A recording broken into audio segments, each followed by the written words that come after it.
welcome here. To all who are here this morning, welcome home. The prelude prepares us for worship.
Very nice. Please rise in body or spirit for the lighting of the chalice.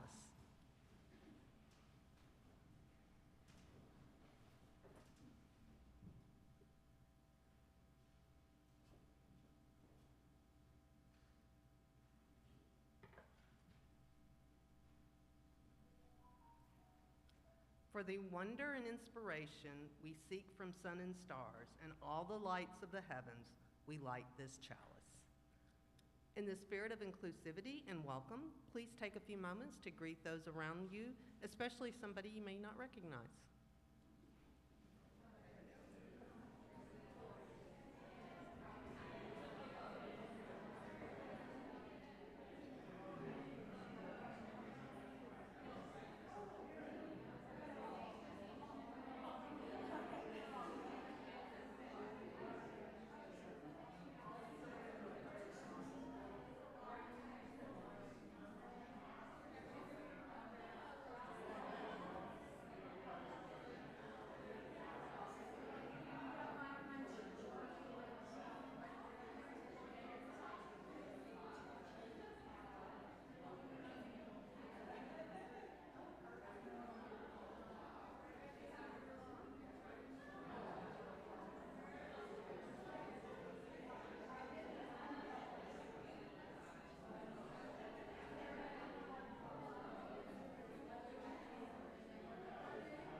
rise in body or spirit to join in our gathering hymn number 1066 in the Teal Hymnal, number 1066.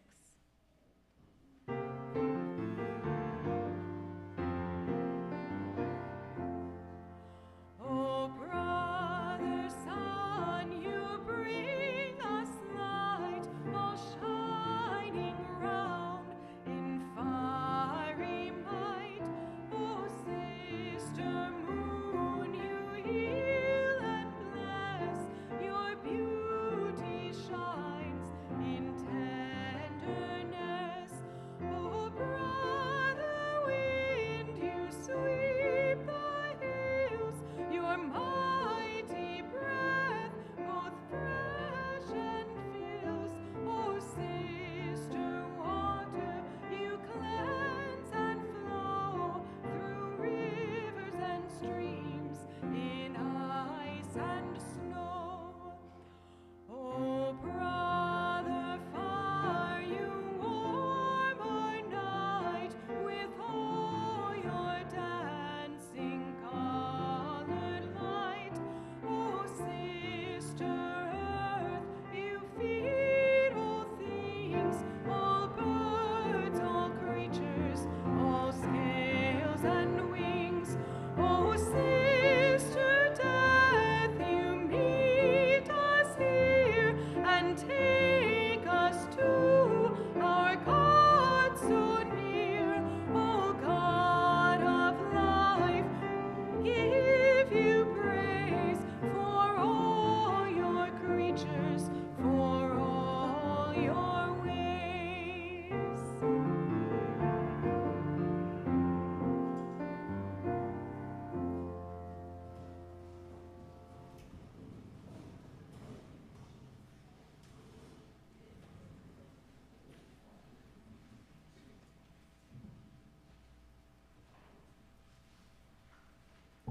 Good morning. I'm Helen Rivas, member of the Justice Committee, and sorry for the squeaky voice. I want to talk a little bit today about transportation. Back in 2017, our Justice Committee proposed a transit funding bill that would send funds specifically for things that were not roads and bridges, such as buses and van pools and different needs around different parts of the state. And the Alabama Rise membership approved it as a priority issue for 2018. We got SB 285 or SB 85 passed, and there is a transportation trust fund with a zero balance because, of course, our legislature likes to make gestures but not fund them necessarily. So we tried this year with SB 91 and it didn't make it, as you know. But hopefully next year we will be trying again. And meanwhile, there are things you can do. There is a petition online at Alabama Act, which is actalabama.org, to sign. You can talk to your local officials, your mayor, your city council person, your legislator, and say you support transit. And if you use transit or want to use transit, tell them why.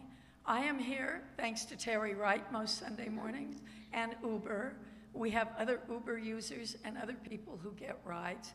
And if you can and you haven't already, please check. I can give a ride in the transportation thing.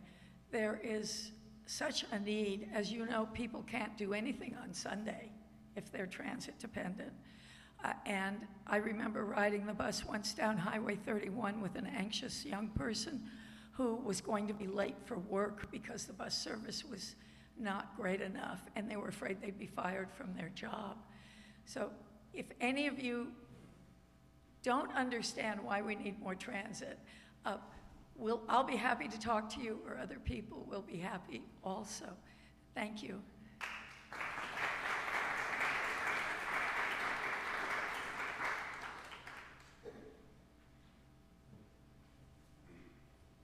Good morning. This is the time in our service where we pass the plate.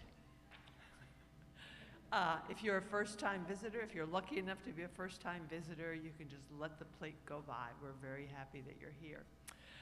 We share our cash plate every Sunday with organizations whose work reflects UU values: to care for marginalized persons, advocate for real and systemic change, defend our environment, and promote justice and equity for all. Today, we're sharing our plate with Greater Birmingham Ministries, a multi-faith, multiracial organization that provides emergency services for people in need and engages the poor and the non-poor in systemic change efforts to build a strong, supportive, engaged community and pursue a more just society for all.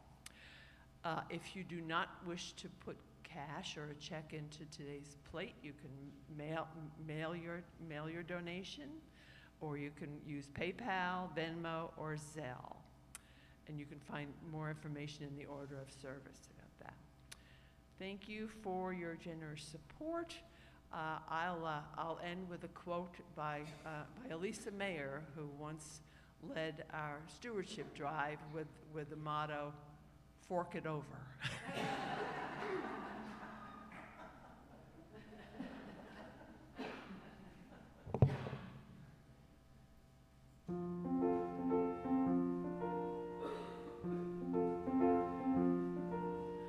Why are there so many songs about rainbows, and what's on the other side?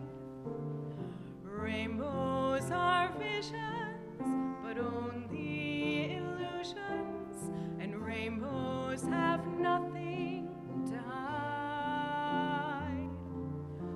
So we've been told, and some choose to believe it.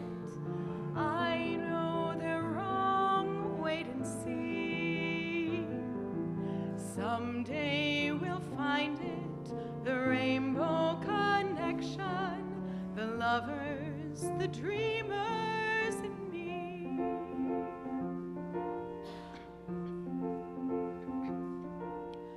Who said that every wish would be heard and answered when wished on a morning star? Somebody thought of that, and someone believed it, and look what it's done so far. What's so amazing that keeps us stargazing? What do we think we might see? Someday we'll find it, the rainbow connection, the lovers, the dreamers, and me. All of us under its spell, we know that it's probably magic. Have you been half asleep, and have you heard voices? I've heard them calling my name. Is this the sweet sound that calls the young sailors? The voice might be one and the same. I've heard it too many times to ignore it. It's something that I'm supposed to be. Someday we'll find it, the rainbow connection, the lovers, the dreamers, and me. La da da da da da da, la da da da da da da da.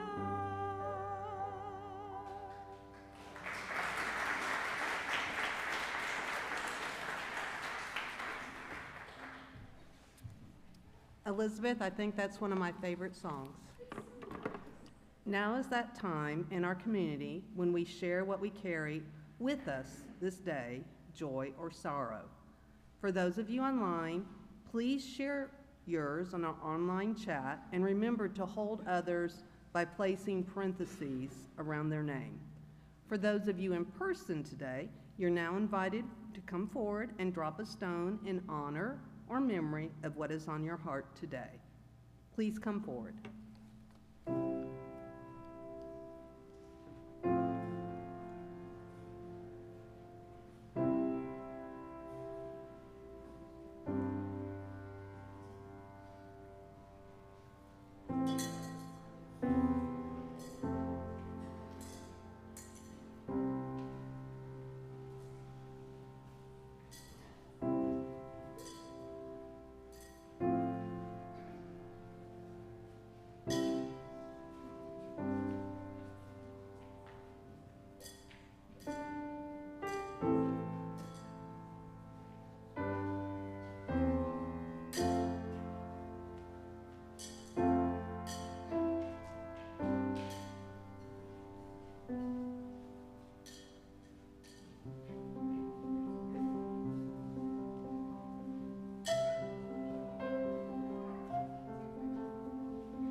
Today, we lift up Gil DeCumas and his health, and after his memorial service last Monday, we lift up Charlie Cleveland's family as they go through the grieving process. May we keep one another in our hearts and minds in the spirit of community and love. Please join me in the spirit of prayer and meditation, followed by a moment of silence. Our meditation this morning was written by Reverend Lynn Cox. Spirit of life, ancestors of the stars and the sun, who you embrace the vastness of space and us along with it, be with us today. Hold us in our worry, our exhaustion, our grief. Keep us close as we sit with our truth, whatever that may be. Lead us to rest in the quiet, to find solace and renewal in this time of shifting light and dark. You whose arms open with the spinning galaxies, help us to make room as you do for all that is. Open our hearts to our loved ones, our neighbors, the beings with whom we share this planet. Lead us to reach out to others in compassion. Turn us toward one another in mercy, right relationship, and reconciliation.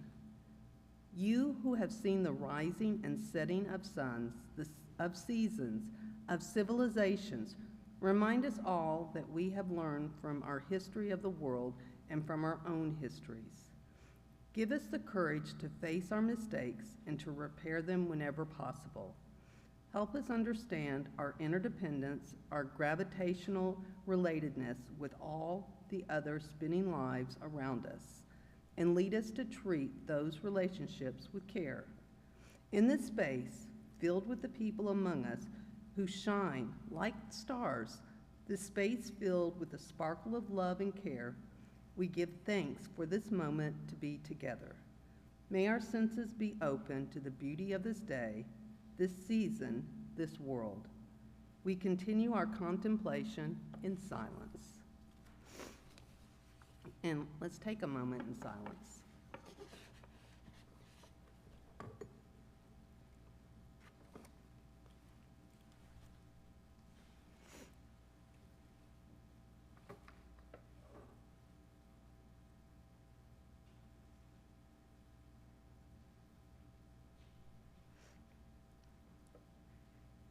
May you be well and happy.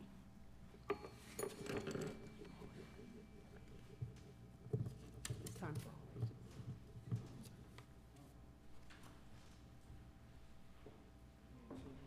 yes.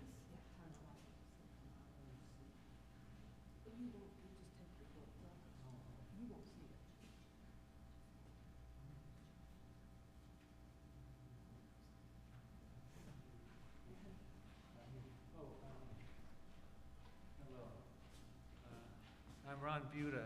Buta as in beautiful. You dropped the full. It's my last name. Oh, you can't hear it? He's turning up your help, so we're just going to... Oh. Now I can hear myself. Right like that? I'm Ron Buta as in beautiful. That's my way of telling people how to pronounce my name.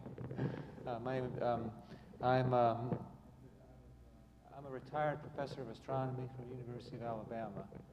I'm taking speech therapy, so I'm supposed to speak with intent.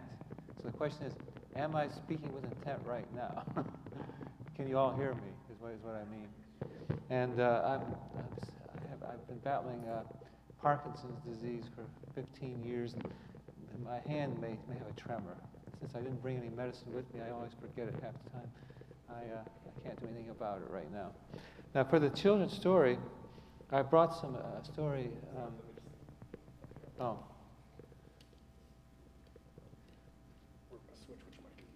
okay. So the children can come forward. Oh, yeah. Come forward for Al Sophie's birthday. Let me see if I can. I have 6 of them, but we can do. Let me see if I can find it now. No, here it is. Hello, everybody. How are you all doing? Do you know who? Oh, you know what? This is Al Sophie. She's a girl star who lives in the starverse, which is an imaginary universe where stars can talk and they can leave their orbits if they want to. And the story is here. If I could just find it. Oh, here it is. Okay. And I wrote a story, and the story was written 20 years ago for my daughter, my younger daughter, when she was only 7. Because that's what we did. I guess that must be what she wanted to do. And so we read stories that we made up. So it's right. Okay, here it is. Al Sophie's birthday. Why do you think she'd be called Al Sophie? Because most star names are Arabic. So I've taken an Al Sophie name for her. And let's see, and Al Sophie, I noticed, this is the Milky Way. I don't know if you all can see the Milky Way here. This story takes place in the starverse, an imaginary universe where stars talk and can leave their orbits if they want to. The starverse has good stars, bad stars, big stars, small stars, boy stars, girl stars, bright stars, dim stars. It also has double stars. And double stars can be fun. The most famous star in the starverse is, guess who? Who would? Superstar. Except that this time, Superstar is a real star. He's not a fake star like some people think. He lives in the Milky Way galaxy. He's a good guy. That's his only superpower.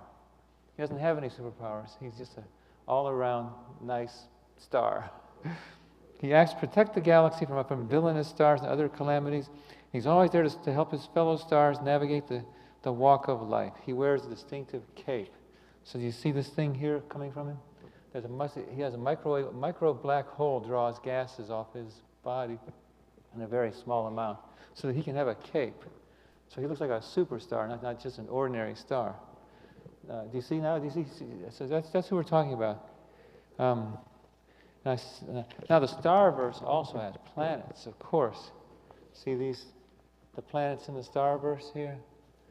And unlike the stars of the starverse, planets are not free to leave their orbits, to wander to other parts of the galaxy. Every planet is born in orbit around the sun, which I think is true. And wherever their suns go, planets go with them. Now, since the starverse is a social universe, it's a social universe. Many stars enjoy going to see star movies or star plays. Okay, and for example, they cannot do this, however, with a large planetary system. That's like having many, many children. So, if they want to engage in social events, the stars and the starburst need to hire a solar system sitter. So what you have to do is, the star that wants to go to the social play hires another star to sit for them. It has the same mass, the same luminosity, so the planets don't notice that there's any difference between them. And so you have a solar system sitter to occupy the center of the system while the stars attend the event. The sitter must have a mass and brightness similar to that of the parent star. And because the galaxy has many stars, many social events, star sitting is a lucrative business in this universe. Now, Al-Sophie, you tell me if you agree with this. Al-Sophie is the most beautiful star in the starverse. What do you all think of her? She's got 11 double loop prominences, so eruptions of gas and magnetic fields that allow her to look the way she looks. And I say she's a happy star shining one of the outer spiral arms. We live in a spiral galaxy. Oh, can I have my model? I have to show you what I mean by that. A spiral galaxy. This is a model of our Milky Way. And the spiral arms are these arcs. You see them? You all see those arcs there? And it's a spinning system. It's kind of neat. You know how big this system is? They say it's 100,000 light years across. Do you all know what a light year is? The distance a beam of light travels in 1 year. It's a unit of distance. So if something's 100,000 light years across, it will take light 100,000 years to go from one side to the other. So the Milky Way is a very large object, and it's a spiral galaxy.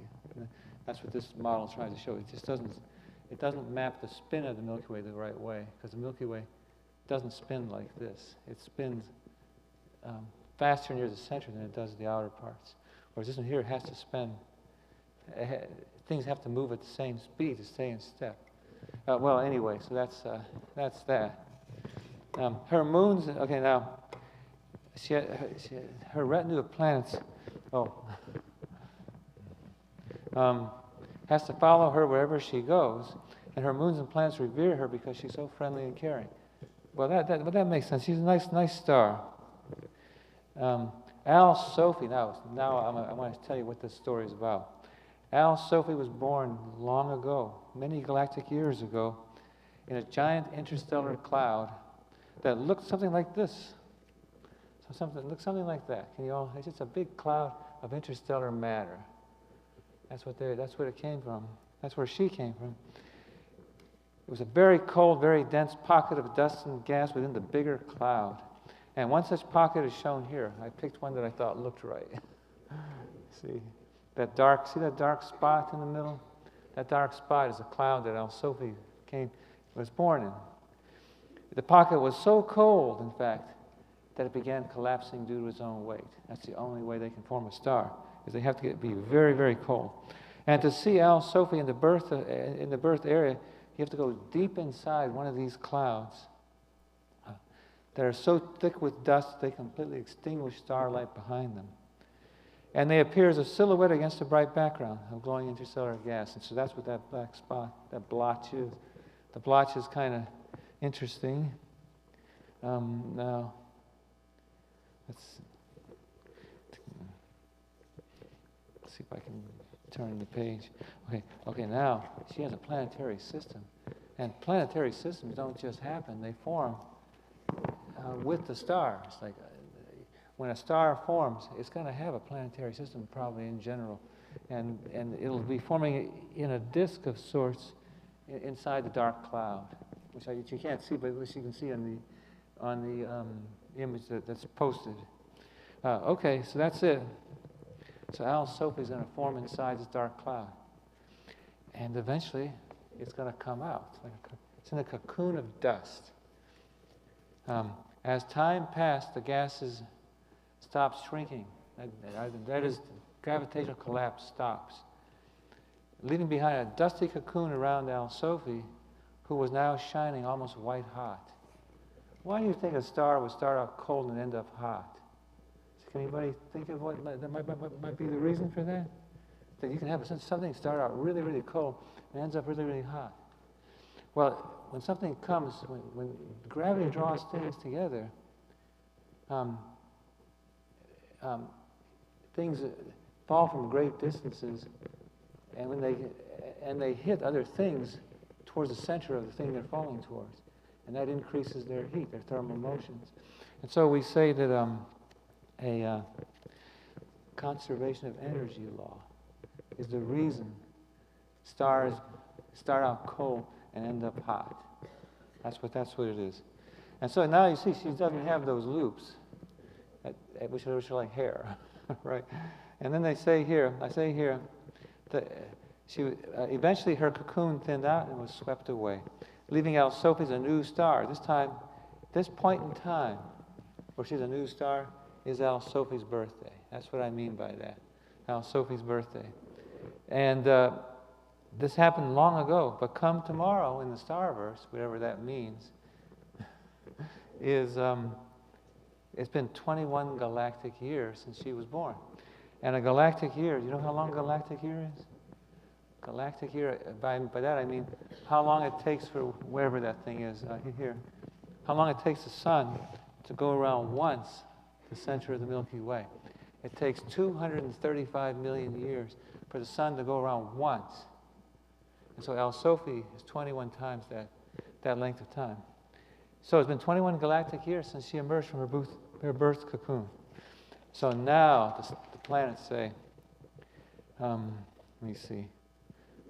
I think I discovered that I messed up when I put these in. Tomorrow is Al-Sophie's birthday. So the Luminos, and these are the planets that orbit Al-Sophie. Zunon has a ring system. Luminos is a Jupiter-like planet. Orion is a small world. And this is Nuno. So they have 4 planets. And they're going to say, so Luminous says, tomorrow's Al-Sophie's birthday. The largest of Al-Sophie's planets. She has been a wonderful star for us to be in orbit around. We need to have a birthday party for her, right? It sounds like we should have a birthday party because she's a nice star. Okay, so let's let's see if I can find where that. Because I discovered that there was a problem with this. I didn't put these. Now, luminous. Oh. Yeah, that has messed me up.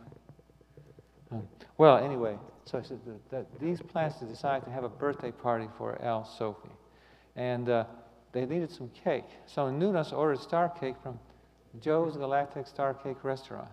Now, I don't know what star cake is supposed to taste like. If you're a star, you're going to like to eat star cake, but I don't know what the star is going to taste.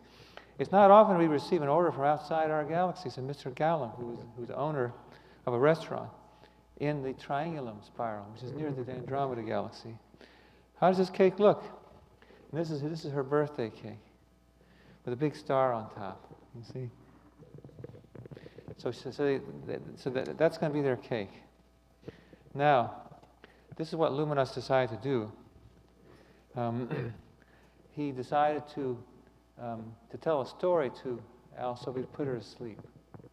So this is what Luminos did. He went to Al-Sophie and he said, "Did you hear the story about the star Lone Ranger and the star Tonto in this galaxy, and how they were attacked by renegade stars from another galaxy?" And she went, and then she fell asleep. So now she's asleep. So let me show you what happens after she's asleep. While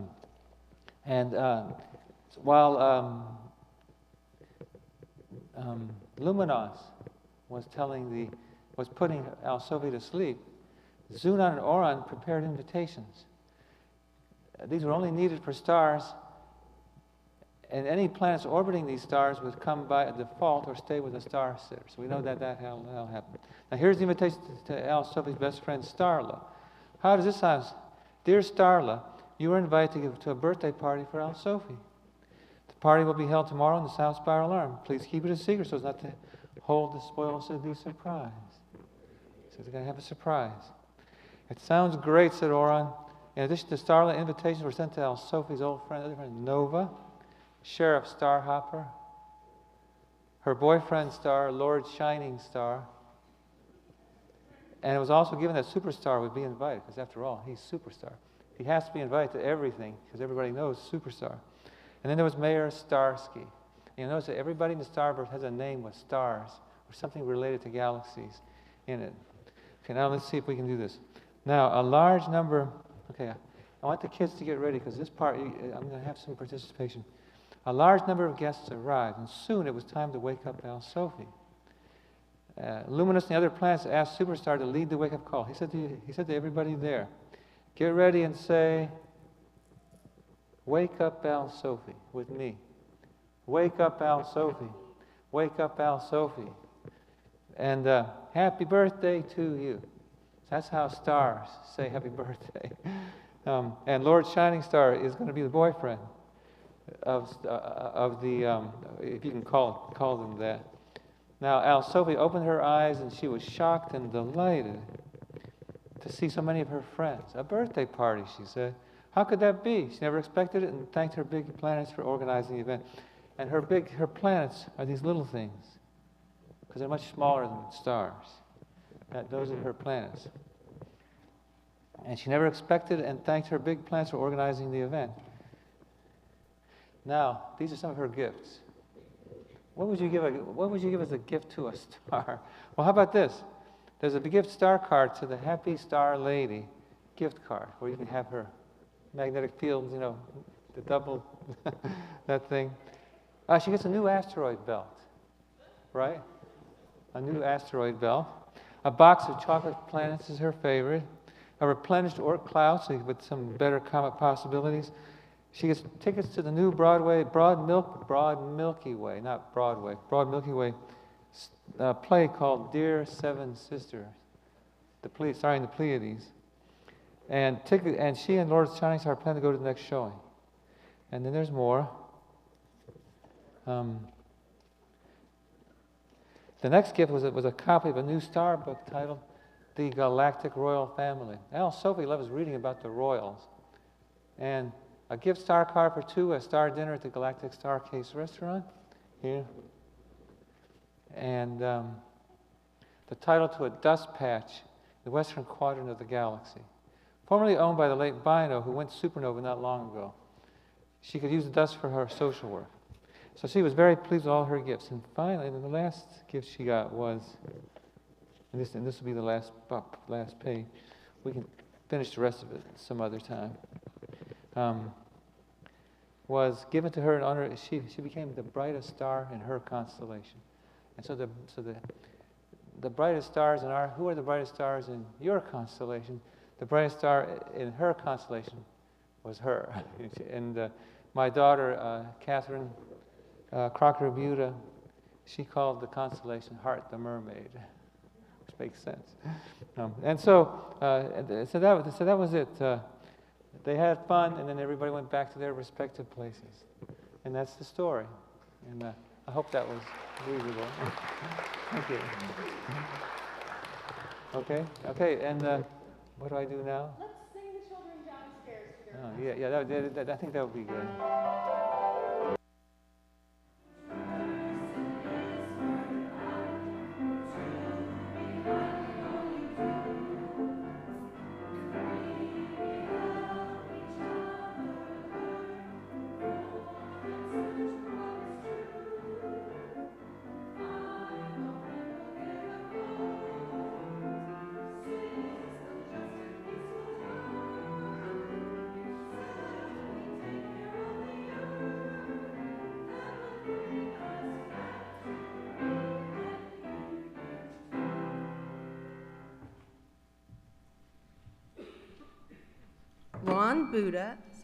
Ron Buda is a member of the UU congregation of Tuscaloosa and a professor emeritus at the University of Alabama from the Department of Physics and Astronomy. His research concerns the morphology and dynamics of bared and oval disk galaxies. And just a disclaimer, I have no idea what I'm talking about right now. For the most part, his approach has been observational and he used data obtained in ultraviolet, optical, near-infrared, and 21 cm radio wave bands for studying galaxies. He has also conducted numerical simulations of several well-observed nearby barred galaxies using near-infrared images to define the gravitational potential. Most recently, he obtained optical and ultraviolet imaging of starburst nuclear rings in 2 barred galaxies with the Hubble Space Telescope. These studies provide important information on dust, star formation, and structure in the vicinity of the likely inner Lindblad resonance in those galaxies. Ron is interested in local density of matter and has been carrying out basic studies of galaxies in the zone of avoidance, in parentheses, zone of avoidance, where dust in the plane of the Milky Way seriously obscures the light of even nearby galaxies. Ron received his doctoral degree from the University of Texas at Austin in 1984. He joined the faculty at the University of Alabama in 1989, and we're delighted that Ron is here this morning to share his astronomical thoughts on Blue Boat Home. Join me in welcoming Ron.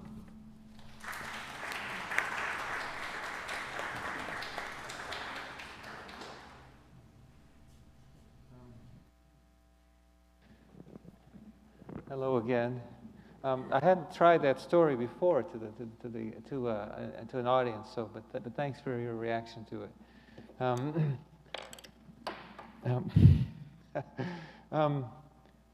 One of this congregation's favorite hymns, and that's my congregation, it's probably yours too, is Blue Boat Home. And it shares a tune, I think, with another song. I don't remember the name of that song. It shares that tune with another song, but the Blue Boat Home lyrics were written by Peter Mayer. And it begins with the line, I'll try this line. Though before me I feel no motion, standing on these mountains and plains. And then it ends with, I've been sailing all my life now, never harbor or port have I known. The wide universe is the ocean I travel, and the earth is my blue boat home. This beautiful song, with such imaginative lyrics, conjures an image of a boat sailing through an endless ocean of space. And the boat is not the kind that stops at ports to let old travelers off, disembark, and new travelers come aboard. It sails and sails and sails on a journey whose length might well be forever. In today's presentation, I want to describe how our perspective on the universe changes as we travel the wide universe on our wonderful Blue Boat home. And this is not easy to do because space is incomprehensibly vast. And travel through is like being on an open ocean with no land in sight for millions of years. Our speed is slow and ports are generally very far away. Still, we can imagine that what we might encounter as our home is carried around the center of our galaxy. We can ask, what wonders might human beings see? See if I can turn pages. If we could live long enough to traverse our whole galactic orbit. Now, it's important to appreciate. We are born and we die with the motion of the earth. Whatever the earth does, whichever way it goes, however speeds it maintains, we have to go at those same speeds. Every year the earth moves 584 million miles along a nearly circular path around the sun. And I wrote this when I was 64. I'm not 64 anymore, so so you can think of me as a 64-year-old when I talk about this, but I'm not 64 now. I'm going to say, in the 64 years that I have been privileged to exist, which is out of date, the Earth has moved 37.4 billion miles, or 10 times the size of Pluto's orbit, just from this part of its motion. But motion around the sun it doesn't really change our perspective on the universe, because although we see different constellations at different times in a given year, we are assured that at the same time next year we're going to see the same constellations. Another line of the song says, "Sun, my sail, and moon, my rudder, as I ply the starry sea." A sail is a piece of canvas designed to catch wind and carry a boat along the water. A rudder is a tool to navigate the actual direction the boat travels. The sun, in a way, is indeed our sail, I think. For the planets and all the other objects in our solar system are bound to the sun. And we have to go wherever the sun goes. So wherever it goes, we have to go. The wind, however, I think is the gravitational pull of the Milky Way galaxy. And it is... the course of our boat is set for a long journey around the galactic center by gravity. This journey, which takes 235 million years, is something that no human being can ever experience. And maybe it's just as well, because if you had to live 235 million years, what would you do most of the time? And so that's just a side. Motion around the galactic center can change our perspective on the universe much more dramatically than does motion around the sun. And this is because the sun lies 27,400 light years away from the center. And there's a nasty 4 million solar mass black hole in that same area. And now, following our sun for one orbit around the galactic center means traveling a path nearly 170,000 light years long. And that's quite a lengthy time to be doing that. As we follow the gravitational wind blowing our sun's sail, we see the rest of the universe through the lens of our galaxy. And as we ply the starry sea of the 200 billion stars in the Milky Way, and there are about 200 billion at least, we lean over the edge of our blue bow home in wonder at what we see around us and at great distances. The sun was born 4.6 billion years ago on an orbit we consider to be in the galactic boondocks. And it was born with the speed it needed to maintain its large orbit. This speed, 220 kilometers per second, is set by the mass enclosed within the sun's orbit. And while the path of the Earth around the sun is 584 million miles long, the path of the sun around the galactic center is, as I've noted, 170,000 light years. And the huge path and that speed, 220 kilometers per second, is why it takes the sun so long to orbit the center. Since being born, the sun has gone around only 20 times. Now, other stars in the Milky Way take more or less time to orbit the center once. Stars closer to the center, and that means on that model, close to the center, they take less time to orbit, and stars farther away take more time to orbit. And galactic rotation is not like a merry-go-round. It's more like a whirlpool. And with material closer in swirling faster than material farther out. So many of us have seen what a whirlpool looks like. Now, as the sun sails along its long, lonely orbit, with the Earth and all the planets of our solar system in stride, our view of the universe changes, albeit very, very slowly. In my lifetime, the sun has moved 64 years, not my current age. The sun has moved 276 billion miles from where it was the day I was born. Well, that's interesting. Virtually all the stars that were shining in the constellations that day are still shining right now. That's good to know. In order to really see things like a ship might see them, we have to imagine traveling a lot faster. So now, if we imagine compressing 100,000 years into 1 second, then the sun would take 39 minutes to orbit once. 39 minutes to orbit once. And each minute would cover about 4,400 light years worth of sailing. A human lifetime would last 3/4 of a millisecond. That would be a human lifetime on this scale. Now, we know the Milky Way is a spiral galaxy, a massive, highly flattened system where gravity has molded orbiting stars and gas clouds into arms which open outward. From the central region. Because we are inside the Milky Way, however, we do not see spiral arms. And you can see, with my modeling, you can see that the spiral arms are confined to a disc shape. And if you're in that disc, you're not going to see them the way you can see them in other galaxies, which aren't tilted edge on. So because we're inside the Milky Way, we see the arms. We don't see them directly, but you can still infer that our galaxy is a spiral. That makes it much more interesting because there are other galaxies where you don't have such interesting things in the sky as a spiral might have. But anyway, you need to do detailed studies of the Milky Way to figure out that it's a spiral. It's just not obvious. Now, movement through the disk of a spiral galaxy can provide some exciting and interesting highlights. Spirals have a great deal of interstellar gas and dust, and that can provide the raw materials for making many new stars at any given time. They have to come from somewhere. There has to be a way to make stars. And there's little mystery about how stars form. When gravity is able to do so, it draws interstellar matter together, a process called gravitational collapse. Large areas can be prone to such collapse, leading to large numbers of new stars in a given direction.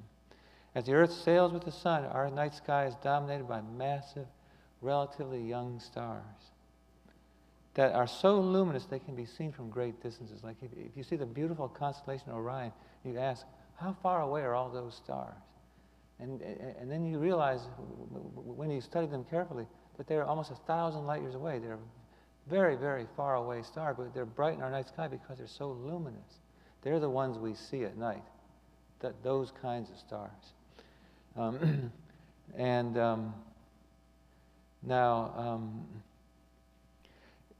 It will be likely true that these stars are going to be the ones that are the stars we can see are going to be very young stars.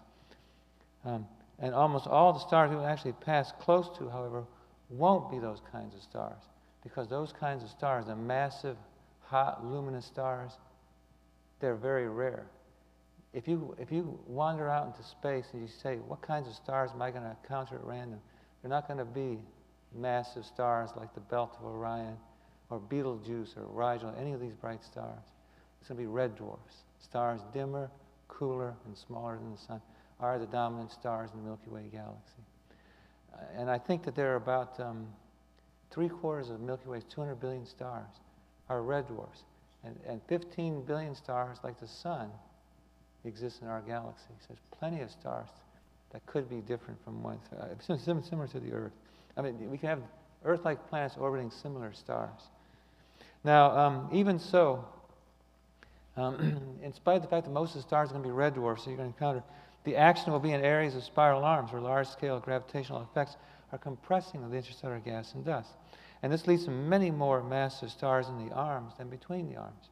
And so you can see the arms are often lit up by the young stars and are blue in color whenever you see them. In such areas, leftover hydrogen gas can be excited to glow as a pink nebula by the hottest, most massive stars present. And depending on how many such stars are present, the nebula can be 100 or more than 1,000 light years across. So the spiral arms is where you see these nebulae, these pink nebulae, that can be a few, less than 100 light years across to 1,000 light years across. They can be very large.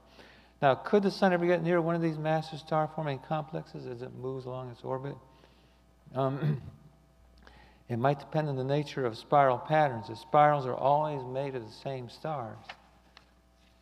And the sun is not currently in an arm, then my guess it may never be in an arm. So we're not going to have to worry about anything. But the best interpretation is that arms are slow-moving patterns that orbiting stars and interstellar clouds run into, such that when stars move into them, they slow down a little bit, and then they glide along these spiral arms for a while, and then they come out of the arms. So different stars can make up different spiral patterns at different times. In that case, it makes the chances of the sun passing into a spiral arm a much greater possibility.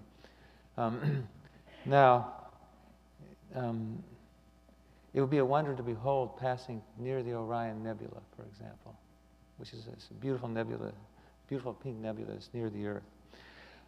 But there's a bit of a danger of passing into one of those areas. If you have an area full of star-forming regions, you're going to have massive blue stars. And you know what those stars can do? They can explode. And we don't want to have a supernova explosion within 30 light years of the Earth, because if it happened, it could affect the Earth's atmosphere. You have to worry about that. And the massive stars that cause the pink nebula to glow are also the kinds of stars that are likely to end their lives in a supernova explosion. And if it occurred less than 30 light years away, it could be very harmful to the Earth. Now, the risk is nevertheless low, because the kinds of stars which do that are very rare. We're not near any such stars. The Orion, the belt of Orion, Rigel, and Betelgeuse, they're more than 500 light years away. They're not nearby at all. They could put on a good show if they went supernova, but they wouldn't necessarily affect the Earth much. So, even so, during the 20 orbits the Sun has made around the center, there must have been spectacularly bright supernovae that occurred close to us, putting on one of nature's most awe-inspiring shows. So it doesn't mean I don't want it to happen, but I don't want it to happen too close. Another highlight we could imagine encountering is seeing dying low-mass stars like our Sun. Like our Sun will be, when seen close up. Our Sun is a low-mass star. It will never go supernova. But if it did tomorrow, it would mean I'm wrong. You're wrong. Astronomers will have been wrong if the Sun blows up tomorrow, because it means that they don't know anything about stars if that happened. The Sun will silently eject its, but when it comes time, and the time will come, nothing lasts forever. A supernova is how a high-mass star dies, but a low-mass star dies, instead of violently ejecting its gases out into space, it silently ejects them. It's like dying in a hospital bed, as opposed to other ways. And you expose the hot core. When that happens, when a star gets rid of its outer layers, it exposes its hot core. And there's things that astronomers identify called white dwarfs.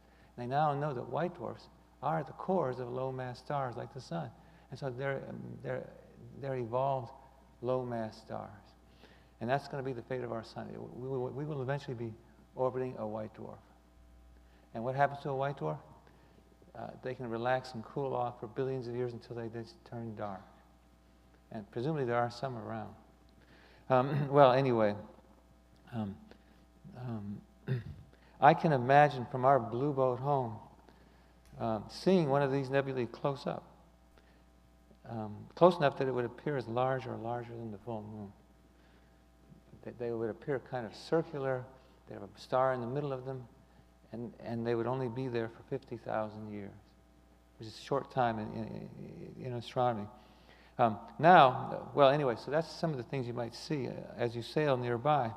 Now, I want to consider the impact of interstellar dust on our perspective of the universe. Interstellar dust is different from what we call dust in everyday life. You take the dust that falls on your furniture, and you say, is that interstellar dust? No, those particles are way too big to be the dust in the interstellar medium. The dust in the interstellar medium consists of very, very tiny particles, no bigger than the wavelength of light that shines on them. And that leads to scattering of blue light and also absorption of blue light by dust. The fact that dust particles are so small, it causes selective absorption and color of stars. So stars look redder if we do them in dust, and they also look dimmer. So this is going to color our view of the universe, right? If we think of something, if we see something, we don't know how far away it is, and we don't know if there's dust between us and there, we're going to think it's further away than it actually is. It might not be. It might be only half as far away as we can tell. So people have to take into account dust. Now, it's called interstellar extinction when it causes the star to dim, and interstellar reddening if it reddens the stars. Now, as we move on our orbit around the Milky Way, we're basically sailing through dust clouds. That's basically, where does the dust come from? It comes from the evolution of low-mass stars like our Sun, which are much more abundant than the high mass stars, which explode as supernovae, and they can produce dust too. And if you ask, how does that happen? It happens because as stars evolve, they get bigger. They started out big and they ended up small. Now they're going to go back and be bigger again. And when they're bigger, they have a low surface gravity and a low temperature at the surface, and dust forms when the temperature is low. And they can carry the dust into the surrounding gases as they evolve further, because the pressure of their light can push these little particles away from them. And then you have dust, and if you add it up over millions of years, there's dust all through the galactic disk. And that's the way we see spiral galaxies. When people say we are stardust, it's actually a meaningful statement. Now I want you to imagine something. I think I'm nearly done. I want you to imagine we can't see at the present time the center of our galaxy. Why can't we see it? We can't see it because there's so much dust between us and the center of the Milky Way that no visible light from the center of the Milky Way comes to the Earth. But as the Earth orbits the center as the Sun orbits the center of the galaxy, our perspective on the Milky Way and its dust is going to change. And you can imagine that someday there's going to be a clearing to the galactic center. Just like the sun might pop out on a cloudy day, and you see it, the galactic center may pop out sometime as the Earth orbits, as the sun orbits the center of the galaxy. And if we could see the center of our galaxy, it would be a whole lot brighter than it looks now. And it would really change our view, because we would see the center, and telescopes could resolve the stars. It would be really cool to be able to see that. In any case, as you go around, that could be one of the treats you get, is seeing to the galactic center. Seeing to the galactic center. Now let's see what else I had. Now the possibility of a clearing is real in my view, because dust is not uniformly spread throughout the galactic disk, and also because the Milky Way's whirlpool-like rotation allows drastic differences in orbital period. Imagine the show then the Milky Way would put on if as we sail along our orbit, we see a clearing to the galactic center. And if clear enough, the center would outshine all other parts of our galaxy. Let me see what else.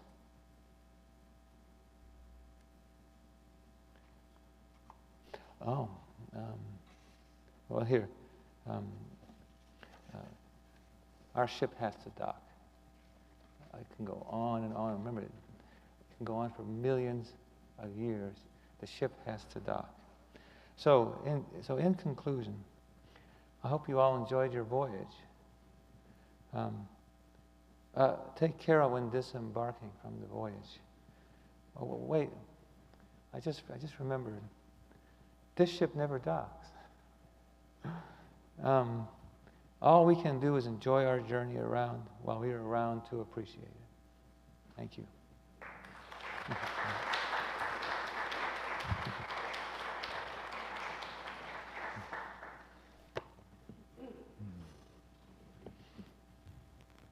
Please rise in body or spirit for number 1064, of course, Blue Boat Home.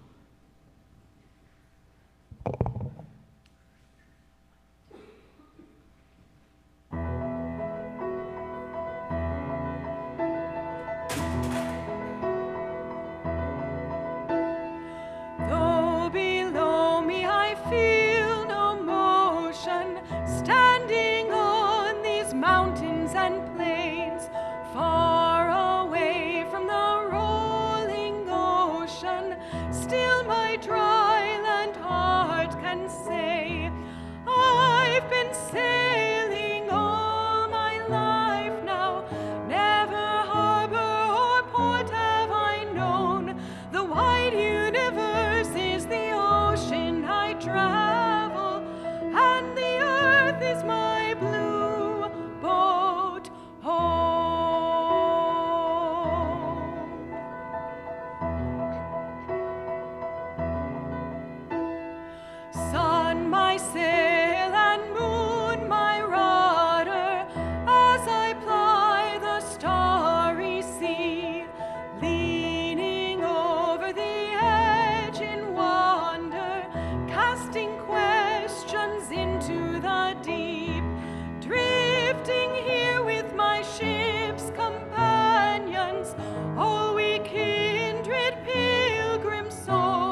give thanks to the waves upholding me. Hail the great winds urging me on. Greet the infinite sea before me. Sing the sky my sailor's song. I was born upon the fathoms. Never harbor or port have I known. The wide universe is the ocean I travel, and the earth is my blue boat home.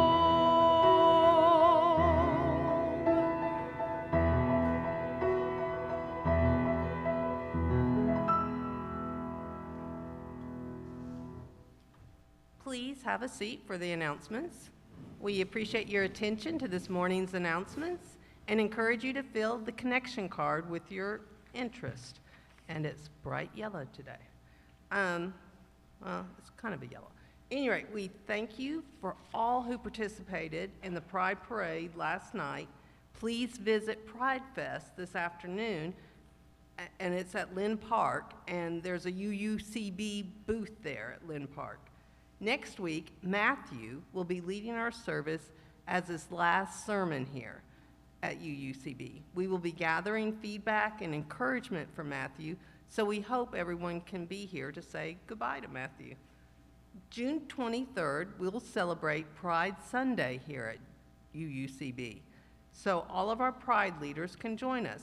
Please join us for glitter blessings and so much more. After the service, Elizabeth Anderson, who's running for the Alabama 6th Congressional District, will be here to meet and answer any questions. June 30th, we will watch the worship service from the General Assembly and our denomination, which is our denominational meeting. We hope that you'll join us and see the contributions of UUs from all over the country. Again, please fill out the connection card. Do we have any other announcements this morning? Please rise in body for the spirit, rise in body or spirit for extinguishing the chalice, and then be seated for the post salute.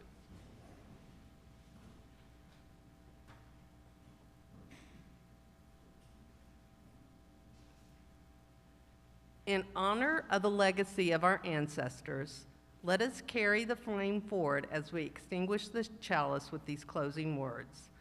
Like the cosmic dust following after the great Perseid meteor, I having a hiccup saying that, after the great Perseid meteor, we are the living remnants of time and all that has come to pass in its wake, briefly shining lights on the way to eternity. We are only visible to the naked eye for an instant. Take this moment to shine like the stardust you are. May the light of our time on earth shine to bless the world and each other. Shine, shine, shine.